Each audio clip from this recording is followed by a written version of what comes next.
There I was, getting loaded up into the back of a car to be taken away for some shit that I did not do. What's up, everybody? Just trying something new. Figured, fuck it, why not?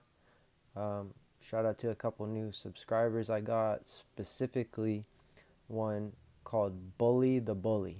Go check him out, follow him, watch his videos. I like his message and he makes good stuff. Um, If you're returning, thank you for coming back and supporting the channel, just watching my videos. And if you're new, then welcome. And I hope you can find something. If this story doesn't get you somehow, then I hope you can find something on here that will satisfy you. So, with all that said and done, I'll get straight into it. And this is being guilty until proven innocent. And, we all know how that's supposed to work. And this is an example, not the first time, but this is an example that I learned that the hard way, of course, at like a pretty young age. But, there is such a thing as an innocent man, even, think how you want, whatever, but we'll get into it, okay? So, subscribe too. This is a juvenile delinquent story, okay? So, fucking listen to it if you want. If not, find something else on my channel or something else that you would enjoy. But this one is just, it's throwing it back, but hey, it's a life lesson. So, 8th grade, I was talking to a girl. She lived a couple blocks away from me. Parents hated me. Dad hated me. Mom hated me. Separated. Hated me equally, though. That was like the one thing they agreed on, probably. Um, so, last day of 8th grade, do the little fucking thing, walk in the track or whatever, get your diploma, or not diploma, fucking whatever, get the little ceremony. And like the night came and I get a phone call. And it's from a girl that I had been talking to. And she asked me if I wanted to come over. And I had been going over to her pad. Her parents hated me, but the mom actually gave me a shot. Like she would let me come over there and like eat dinner with like their family and watch movies and like shit like that.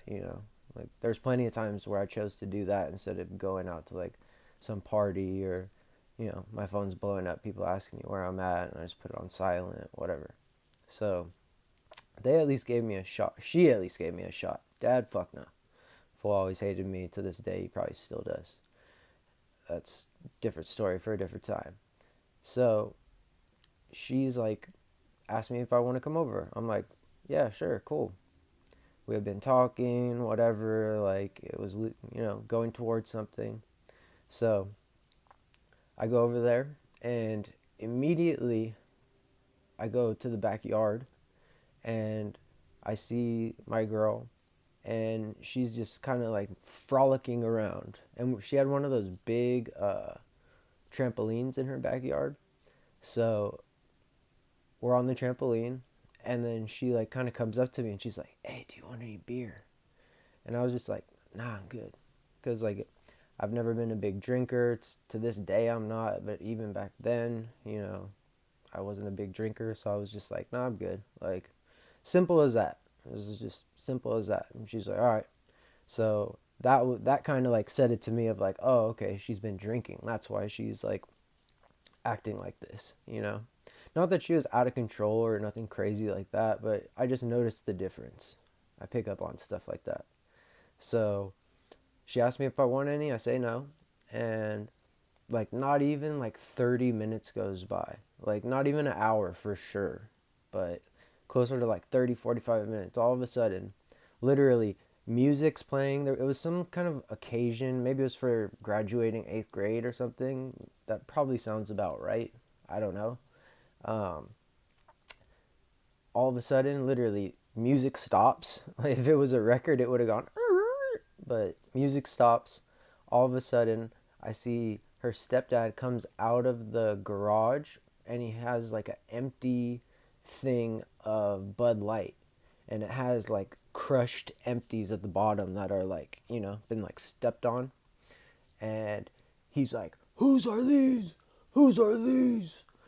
And, I knew immediately. I'm like, oh, damn. Because I had seen her kind of like go and come back and whatever. And then, so that's what she was doing. She was getting more. But, like, hey, they had the beer in the first place for her to get. So, like, that shit was already there. I didn't come over with my backpack full of beer like I always was known for, back in good old eighth grade. Yep, that was me. Just getting everybody drunk in eighth grade. So, immediately they're like, "Whose is this? Who's this? Who's drinking? You were drinking, weren't you?" And all the heat just goes directly to me, like directly to me. "Why were you doing this?" Oh, and I'm just like, I wasn't. Like I was just like, I literally did not do it. So I felt confident being like, dude, I just got here, like, and it was just like, nope, nope, nope, nope.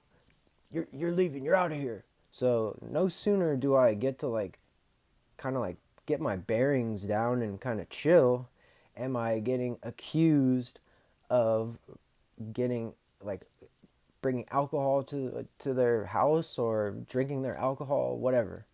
So they're like freaking out and you gotta go, you gotta go. So I get taken and I'm getting placed into the back of this car and I'm getting taken away for something that I did not do. I was 100% innocent. And I can remember like looking at, yeah, because it was like a minivan. So I'm in like the back of the minivan. And I just remember it was one of those that when you like pull the thing, it would close. And I was just like looking at the house. And then I was just like watching like the door just like just like close in front of me. And it was just me and the stepdad, so that was awkward, very, very awkward. Not one word was spoken. And I get taken to my house, which was so close. Like you could literally listen to a song and still have time to like finish your song from the amount of like time of going from one house to the other. That's how close we lived. Like I could run to her house in probably like 10, 15 minutes tops. You know what I'm saying? So it wasn't thank God it was not a long car drive, but I've had longer, like more awkward drives. So that was like whatever. So I get into my house. My mom's on the phone already. She's on the phone with my girl's mom. And she had already had it out for me since day one, like didn't even try to hide it, whatever. So like my mom wasn't exactly surprised, and she's like, "Your son came here and thought he could do this and that and this and that and get my little girl drunk and blah, blah, blah, blah. All this shit, all this like stuff about my like character and stuff that is just like, yo, like what, like I just was coming to chill." And so she's like, "Check him, check him." And I'm like, "What do you want to check? Like, I don't know, like, what you check." Like, and then I thought of it on my own. And it's crazy that I would think of this, I guess, at that age. But I just know that, like, when you drink, you can smell it on someone very easily. Whether it's, like, beer, I mean, beer especially. Like, I know that smell very specifically. But, like, any kind of alcohol. So I was like, "Smell my breath. Like you've seen me walk in the door. I've been with that guy drove me in the car here. Like if they think I've been drinking, smell my breath. I've had no chance to do anything else besides be in someone's like supervision or something. So like I breathe, like my mom's on the phone, but she's like not taking it super seriously because she knows me and she knows like I didn't do that. But still, we like humored it as it was anyways. So she's just like, "Yeah, I don't smell any beer at all. Like I don't smell anything." And I can remember that like the mom, like I feel like she made some sort of like she was like mad that I didn't smell like beer, that like cuz she just like laid it on me that like it was my fault and that I did this and that and whatever, and that just wasn't the case. Straight up, like I just came to hang out, and it was just the perfect storm of, a bad situation that I was in the wrong place at the wrong time, which would become pretty, you know, common in my life as you listen to my stories and as I continue to tell them. So this, I mean, we still got to talk and whatever, but like things just weren't the same, like, and everything, and it just, like, despite me not doing anything, there were still like consequences of her like not being able to do stuff, and especially not see me for nothing, even though I had nothing to do with it. But it was like taking it out on her, especially by not being able to hang out with me. So consequences still came and everything. And all I did was leave my house that night to be like, I'm gonna go hang out with this girl at her house and not get into any trouble. That was, I mean, maybe not the not get into any trouble Boy Scout mentality, but I was just like, I'm just going to go to my girl's house and have a good night. And that turned into like 45 minutes later being escorted, taken out, and put in a car, driven to my house, and like straight up interrogated. like like kind of like co-interrogated, like over the phone. Like I don't even know what word that would be, like interrogating someone, like do this to him, do that to him, or something. Like I don't even know. But anyways, this is just a quick little fuck it story. I'm throwing it out there. It doesn't mean too much of anything, except hey, sometimes when people say they're not guilty, they really didn't do it. I'm not saying everybody's not guilty, but sometimes that is true. So I'm just putting this out there. Hopefully you guys like it, and I hope you guys have a wonderful night. Peace.